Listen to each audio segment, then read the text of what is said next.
Bună from Romania. Sabado pa lang ngayon kaya piniprepare ko na itong aming swimming pool para tomorrow. Kasi tomorrow na kami magsa-sunbathing dito ng Yana. Ang gandahan lang kasi nasa ilalim kami ng mga ubas ba and super ganda ng ambience dito. Nilagay ko rin dyan sa gilid yung mga pot na hindi ko natamna ng mga bulaklak. Wala na talaga kasi akong time ba. So next year na lang ako magtatanim. Then after that, tinanggal ko rin itong mga laruan ni Yana na ginamit niya yesterday sa paglublob dito sa aming swimming pool ba? O, diba? Ginakarir ko na ang amon nga swimming pool. Tanggalon ko rin dito yung apa or water kasi nag-ihi siya yesterday.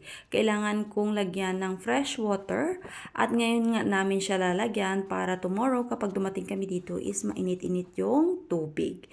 Then after that, nandito na naman ako sa aking area kung saan maghihilamon na naman ako. Yes, wala na talaga itong katapusan na paghihilamon ba. Maganda kasi kapag malinis dito sa may area ng aming swimming pool para wala masyadong lamok ba. Sa mga ganito kasi na month, marami na talagang lamok. Kasi next month is autumn na, so maulan-ulan na ang panahon. So maganda talaga itong bunutin yung mga yerba o mga damo. For the meantime, ginakat ko muna sila ng gunting kasi yung aking mahiwagang cutter, hanggang ngayon is hindi ko pa rin siya nakita.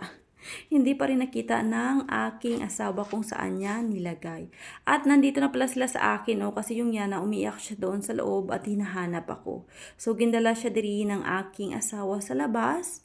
At yan nga, naglalaro na naman ang Yana. Ang dungis na naman ng kanyang itsura, pero ang kagandahan lang, meron akong dala na extra na damit para sa kanya kasi alam ko na kapag nakita niya itong aming swimming pool, maglulublob na naman siya sa tubig.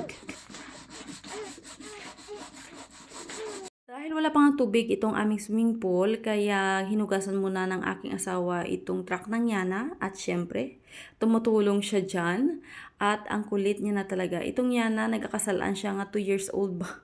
Pero ang anak ko, ito sa 1 year and a half pa lang siya. Pero yung katawan niya kasi is matangkad ba? Tapos malaking bata. At tingnan nyo dyan siya mamaya. Aalis yung kanyang tatay. Ay may kukunin ba? Pagbalik niya, aba, yung anak niya nandyan na sa may truck ba? Kinuha niya, naging guyod-guyod niya na. At pupunta yan siya doon sa akin sa may gilid. Kasi nga sa may gilid lang naman ako nagapangilamon. Tapos of course, habang nagapangilamon ako, gina-check ko rin yung Yana kung okay ba siya. Kay grabe na talaga tong Yana. Napakagalaw na ba na bata. Ganito talaga yung mga toddler ba.